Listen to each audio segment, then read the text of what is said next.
The phone call came on a Tuesday morning while I was reviewing grant applications in my office at the Alzheimer's Research Institute. Rachel, we need to talk about the wedding. My father's voice. Formal. Uncomfortable.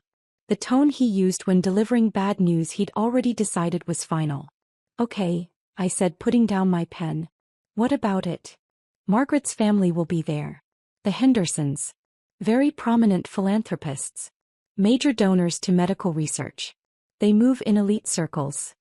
I know who they are, Dad. Then you understand why this needs to go perfectly. I'm not sure what you're getting at.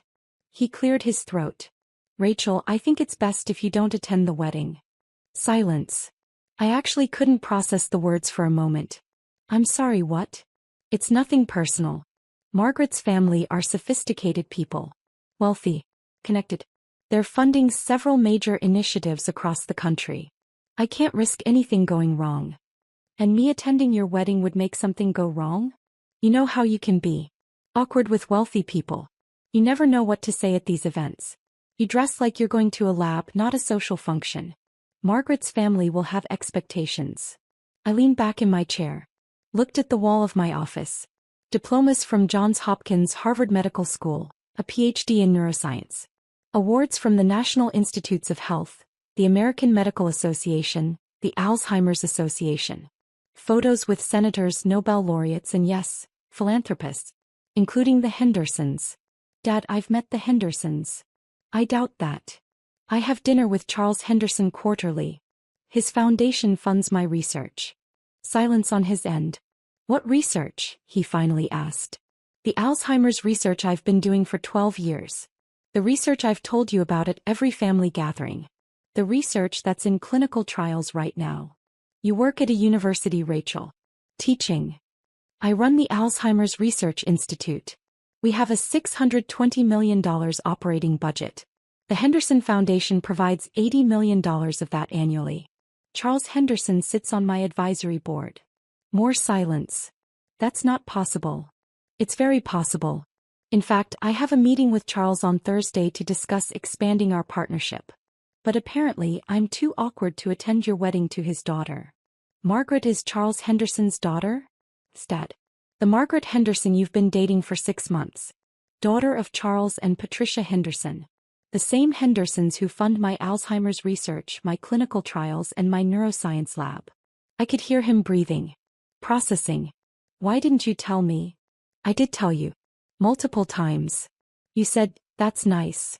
And changed the subject to talk about the golf club you joined or the car you bought. But you never said you knew the Hendersons specifically. Because you never asked, Dad. You decided I was an awkward professor who embarrassed you at social events. So you uninvited me to your own wedding. Rachel, I didn't know. Yes. That's the problem. You didn't know. You didn't ask. You assumed. And now you're marrying into a family that has personally invested over $400 million in my work across the past 8 years. I hung up. My assistant, Dr. Sarah Kim, knocked on my door. Everything okay? You sounded upset. My father just uninvited me to his wedding because he's afraid I'll embarrass him in front of the bride's family, who happen to fund our entire research program. Sarah's eyes went wide. Wait, your dad is marrying Margaret Henderson? The Margaret Henderson? Apparently so. Does he know you work with her family? He does now. Sarah started laughing. Oh my God. This is incredible. What are you going to do? Go to the wedding. But he uninvited you. And I'm uninviting myself. Charles Henderson would be devastated if he knew I was excluded from his daughter's wedding. Especially since he considers me family. This is going to be spectacular. That's one word for it. I'm Dr. Rachel Thompson, 43 years old, and I've been invisible to my family my entire life. My father, Robert Thompson, is a retired insurance executive. He made good money. Upper middle class. Comfortable. Proud of his country club membership and his luxury sedan. My mother died when I was 16. After that, it was just Dad and me. He wanted me to be normal. Pretty. Social. Everything I wasn't. I was smart. Obsessively so. Skipped 2 grades. Graduated high school at 16. Got a full scholarship to Johns Hopkins. Dad's response: college is fine, but don't forget you need to be marriageable. I got my bachelor's in 3 years. Masters in 2.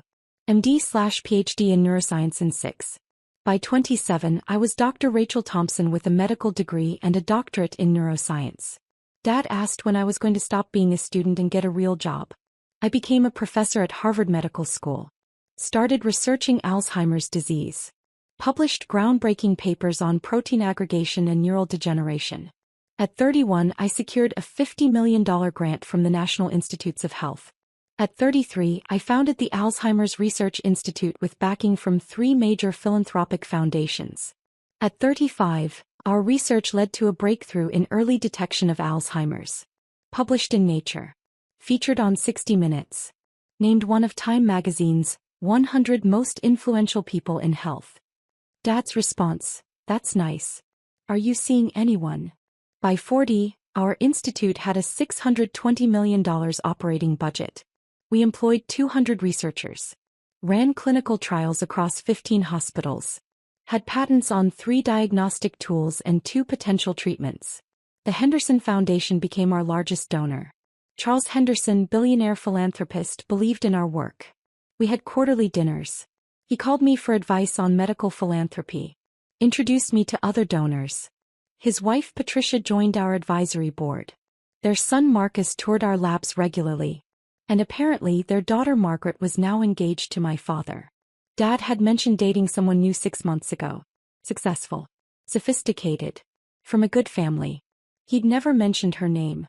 Never introduced us. Never thought I was important enough to include. And now he'd uninvited me to the wedding because I might embarrass him. Every Christmas, every birthday, every phone call I'd try to share my work. We're starting a new clinical trial for early-stage Alzheimer's treatment. That's nice, Rachel. Have you thought about online dating? We just received a $120 million grant from the Henderson Foundation. Good for you. I joined a new golf club. Very exclusive. We're presenting our findings at the World Health Summit in Geneva. Switzerland, how fancy. I'm getting a new Mercedes. Come see it sometime. He never came to my lab. Never attended my lectures. Never read my papers. When I won the National Medal of Science 2 years ago, presented by the President of the United States, I called to tell him, "That's wonderful, sweetie. I can't talk long, I have a tea time." He didn't ask what the medal was for. Didn't ask to see photos. Didn't congratulate me beyond that one sentence. But he'd called everyone he knew when he got promoted to VP of his insurance company 20 years ago. The pattern was clear. My accomplishments didn't fit his vision of success. I wasn't married. Didn't have kids. Didn't host dinner parties or join the junior league. I saved lives. Pioneered treatments. Changed medicine. But that wasn't what he valued. Charles Henderson made his fortune in tech. Sold his company for $4.2 billion in the late 90s. Spent the next 20 years giving it away strategically. Medical research. Education. Environmental conservation. Always focused. Always impactful. When I first approached the Henderson Foundation for funding 8 years ago, I expected a form rejection. Instead, Charles personally called me. "Dr. Thompson, I read your proposal 3 times. This is the most promising Alzheimer's research I've seen. Let's meet." We met for coffee. Talked for 4 hours. He asked brilliant questions. Challenged my assumptions. Understood both the science and the human impact. At the end he said, "I'm approving $50 million over 5 years. And I want quarterly updates. Not formal reports. Just dinner. You, me, Patricia. Let's build something meaningful." That was 8 years ago. The quarterly dinners continued. The funding grew. $50 million became $80 million annually. Charles and Patricia became mentors. Friends. The family I'd never had.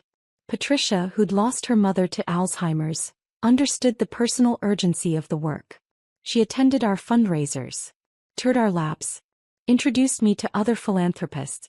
Their son Marcus, a physician himself, collaborated on some of our research protocols. And their daughter Margaret worked in arts administration. I'd met her twice at family gatherings.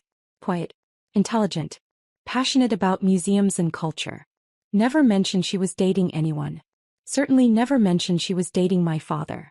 I called Charles Henderson that evening. "Rachel, I was just thinking about you. Thursday's meeting is still on?" "Absolutely. But Charles, I need to ask you something." Anything. Your daughter Margaret is getting married soon? Yes. 3 weeks from Saturday. We're thrilled. Robert is a good man. Thought. Treats Margaret wonderfully. Robert Thompson is my father. Silence. Complete silence. Then, I'm sorry, Robert Thompson is your father? Yes. How did I not know this? Different last names. I use my mother's maiden name professionally. And my father and I aren't close. I've mentioned him over the years but never by name. Rachel, this is incredible. You're going to be Margaret's stepdaughter. About that. My father called today. He uninvited me to the wedding. He what? Said he couldn't risk anything going wrong. Said your family is too sophisticated. That I'm awkward with wealthy people and might embarrass him. I heard Patricia in the background. Charles, what's wrong? He put me on speaker. Patricia, Rachel's father is Robert. The Robert marrying Margaret. Patricia gasped. Rachel. This is wonderful. Wait, what's wonderful? Rachel's father uninvited her to the wedding because he's afraid she'll embarrass him in front of us. The silence that followed was different. Dangerous. He did what? Patricia's voice could have frozen nitrogen. Said I dress like I'm going to a lab. That I don't know how to talk to wealthy people. That I might make something go wrong. Rachel, Charles said carefully, do you want to come to the wedding? I do now. Then you're coming. As our guest. You'll sit at our table. Charles, I don't want to cause drama. Drama? Rachel, you've changed medicine. You've saved lives. You run a $620 million research institute that we're honored to support. And your father thinks you're an embarrassment. His voice was steel. You're coming to the wedding. And Robert is going to learn exactly who his daughter is. Patricia added, we're picking you up. You'll arrive with us. We'll make sure everyone knows who you are. This feels like revenge. This feels like justice, Charles corrected. See you Saturday. The next 2 weeks were normal. Research meetings. Clinical trial reviews. A symposium presentation. I didn't tell my team about the wedding drama. Kept working. Dad called 3 times. I didn't answer. He left voicemails. Rachel, we should talk. There's been a misunderstanding. Rachel, please call me back. This is important. Rachel, I'm getting married in 10 days. We need to discuss this. I deleted all 3 without responding. Thursday, I had my quarterly dinner with Charles and Patricia at their estate. Marcus joined us this time. So, Marcus said with a grin, I hear you're about to become my sister. Stepsister. Technically. This whole situation is wild. Dad told me the story. Your father really uninvited you. Word for word. Patricia shook her head. I've met Robert a dozen times. He's charming. Attentive to Margaret. But he's never once mentioned having a daughter. He doesn't talk about me. Doesn't understand my work. Doesn't value it. That's going to change on Saturday, Charles said firmly. I'm giving a toast at the reception. Plan to talk about Margaret and Robert. Now I'm also talking about you. Charles. Rachel, your family. More family than most people who share my blood. You've dedicated your life to work that honors my mother's memory. Patricia's mother. The work you do matters more than almost anything else I fund. Robert needs to understand that. What if this ruins Margaret's wedding? It won't, Patricia said. Margaret knows who you are. She's been reading about your work. She's excited to have you in the family. She just didn't realize you were Robert's daughter until we told her yesterday. What did she say? That she wished she'd known sooner. That she would have insisted you be included. And that her father uninviting you to avoid embarrassment is the most ironic thing she's ever heard. Marcus laughed. Margaret called me last night. Said, and I quote, Robert's daughter is literally the most accomplished person who'll be at this wedding and he's worried she'll embarrass him? The cognitive dissonance is staggering. I like Margaret, I said. She likes you too. And she's furious with Robert right now. As are we all. Charles raised his glass.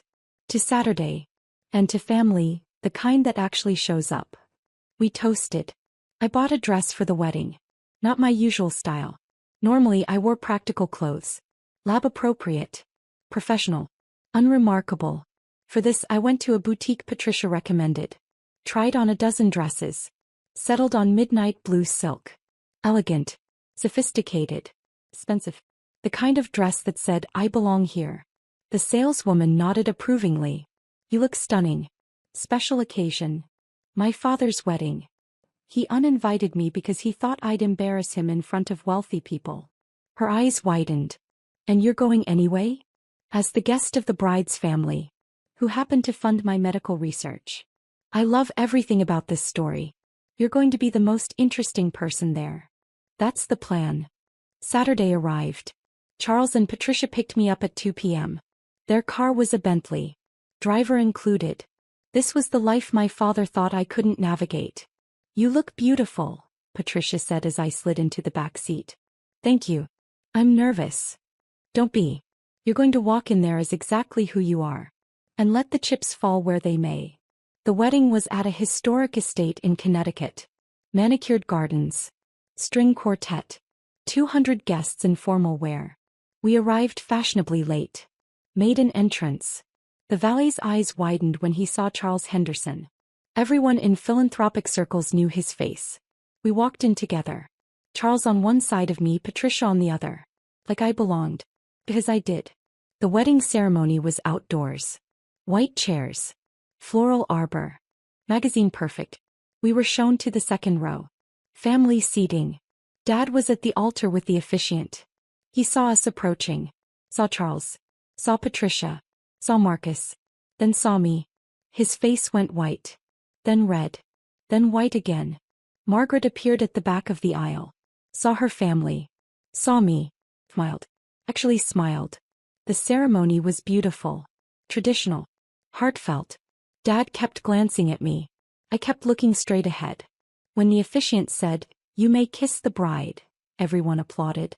Dad and Margaret walked down the aisle. He tried to catch my eye. I looked away. At the reception line, Margaret hugged her parents. Then turned to me. "Dr. Thompson. I'm so glad you're here." "Congratulations, Margaret. You look beautiful." "Thank you for coming. I heard what happened. I'm sorry my fiancé, my husband, is an idiot." Dad overheard. "Margaret. Robert, we'll discuss this later. Right now, I want to welcome your daughter properly." He hugged me. Genuinely. Warmly. "I've been reading about your research. The early detection protocol you developed. It's remarkable." "Thank you. My grandmother had Alzheimer's. If your protocol had existed then, it might have changed everything for our family. That's why I do the work." Dad was standing 3 feet away looking completely lost. Margaret turned to him.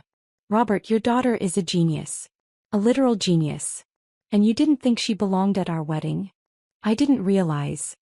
"We'll talk later." She moved on to greet other guests. Left Dad standing there. Charles clapped him on the shoulder. "Robert, we need to talk. But not now. Now we celebrate.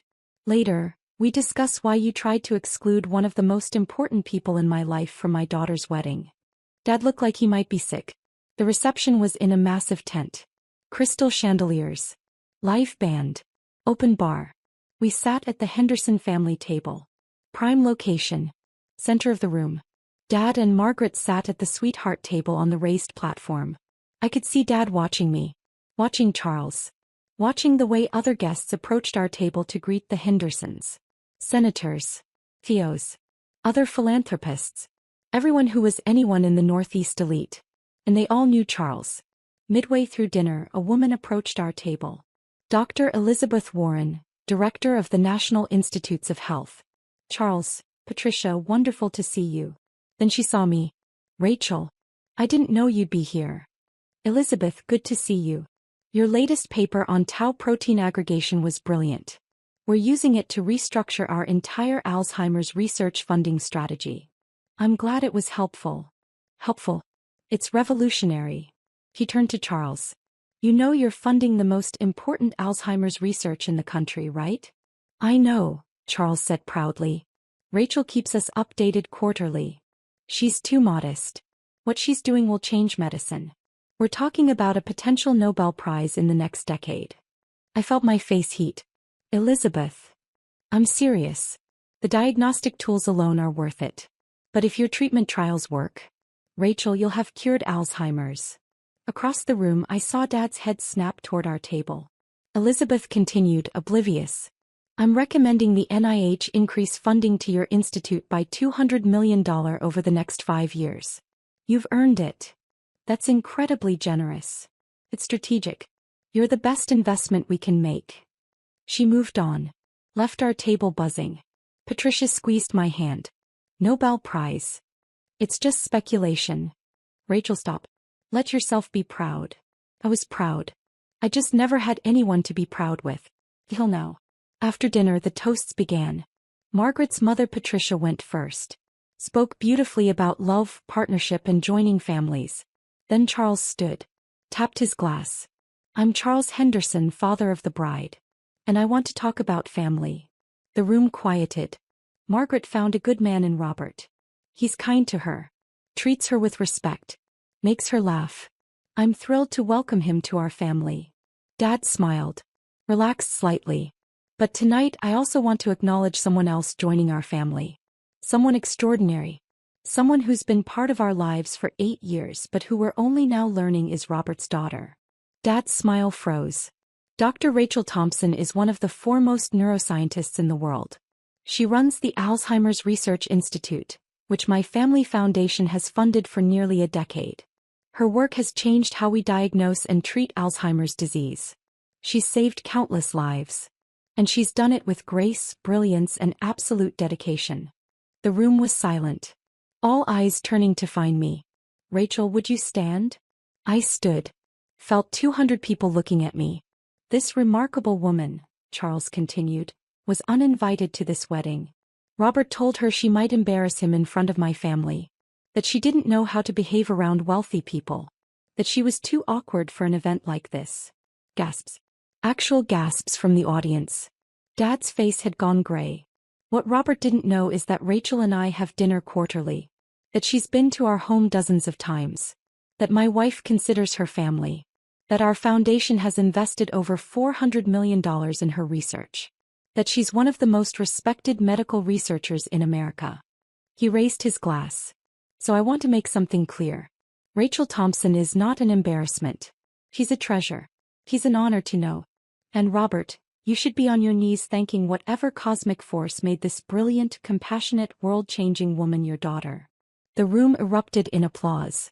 I stood there, tears streaming down my face as 200 strangers celebrated me. Charles wasn't done. To Rachel. Welcome to the family. The Henderson family.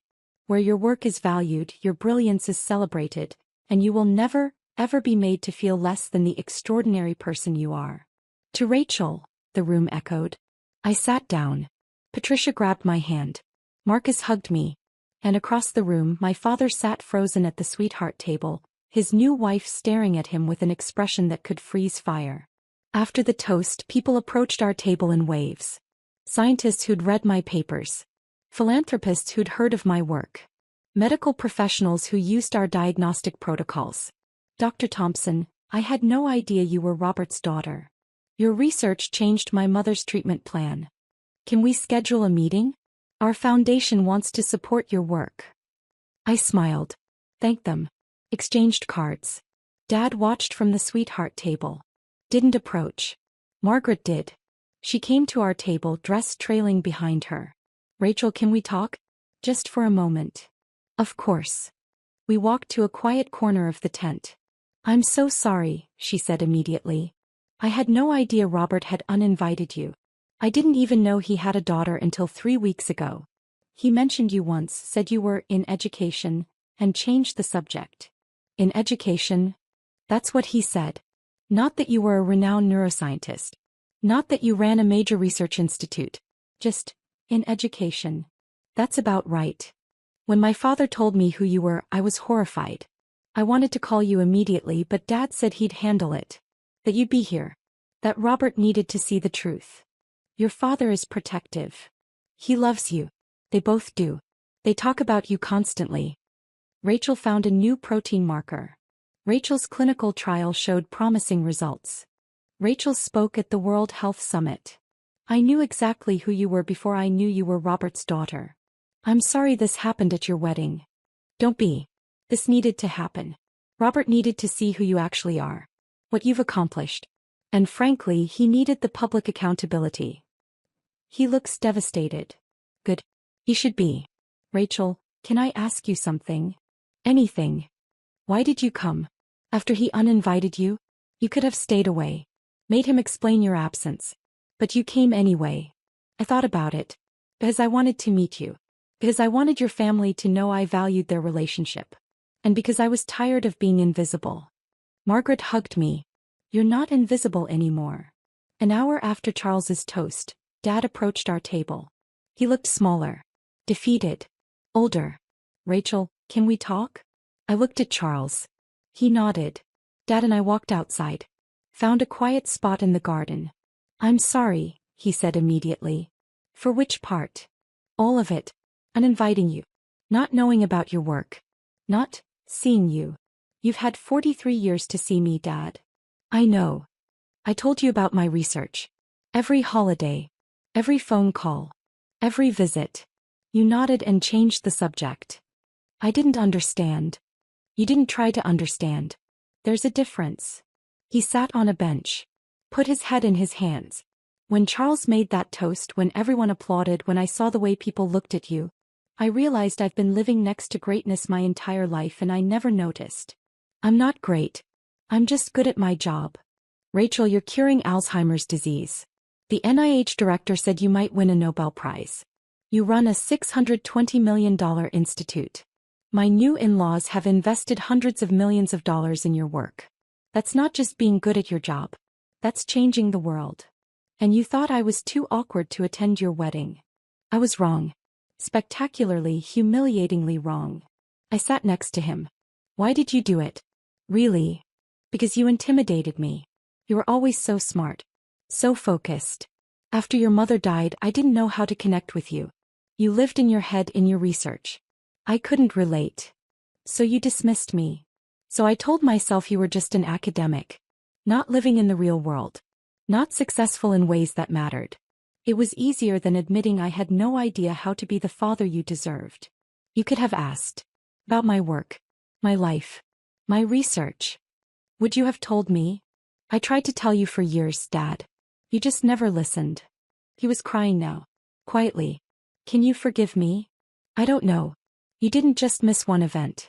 You missed my entire life. My MD graduation. My PhD defense. My first major grant. The founding of my institute. The NIH medal. All of it. You were there physically sometimes, but you were never actually present. I want to change that. Why? Because Charles Henderson embarrassed you? Because you realized I'm successful in ways you understand now? Or because you actually care about me? He didn't answer immediately. I don't know, he finally said. Maybe all three. But Rachel, I want to try. I want to know my daughter. The real one. Not the person I invented to make myself feel better about not understanding you. That's going to take time. I have time. I'm not going anywhere. Margaret might have other ideas after tonight. He laughed. Painful. She's furious. Said we're having a very long conversation tomorrow about family and respect and how I could have been so blind. She's smart. Like her new stepdaughter. We sat in silence for a few minutes. Finally I said, I'm willing to try. But Dad, you need to actually show up. Read my papers even if you don't understand them. Visit my lab. Ask about my work. Don't just nod and change the subject. I will. I promise. And Dad? I'm not going to make myself smaller to make you comfortable anymore. I'm a neuroscientist. I run a major research institute. I'm proud of my work. If that intimidates you, that's something you need to work through. I understand. Do you? Because for 43 years, you've wanted me to be someone else. Someone easier. Someone who fit your vision of what a daughter should be. I was wrong. Yes. You were. He stood. Offered his hand to help me up. I took it. We walked back to the reception together. The rest of the reception was surreal. People approached me constantly. Wanted to talk about research. Share stories about family members with Alzheimer's. Offer funding. By the end of the night, I had 17 business cards from potential donors. 6 from other medical researchers. 3 from pharmaceutical companies wanting to discuss partnerships. Charles found me at the bar. You okay? Overwhelmed. Good overwhelmed or bad overwhelmed? Good, I think. Dad and I talked. He apologized. We're going to try to build something real. That's all you can ask. Thank you, Charles. For the toast. For forcing this confrontation. For valuing me when my own family didn't. Rachel, you're not just valuable. You're irreplaceable. To medicine. To my family. To everyone whose life you'll save. He paused. You know Margaret wants you to be part of her life? Really part of it. She said that. She means it. So do Patricia and I. You're not just my daughter's stepdaughter. You're our daughter too if you'll have us. I started crying again. I'd like that. Good. Family dinner next Sunday. Your father and Margaret will be there. We'll start building something real. All of us. Patricia appeared. Are you stealing my new daughter? Just claiming her, Charles said. She's ours now. We're never letting her go. They hugged me. Both of them. Held me like I was precious. For the first time in my life I felt like I belonged somewhere. Monday morning I was back in my lab. Running protocols. Reviewing data. Living my normal life. Except my phone kept buzzing. 3 emails from Dad. Thinking about yesterday. Still processing. Thank you for talking to me. Margaret showed me some of your published papers. I don't understand most of it, but I'm impressed. Can I visit your lab?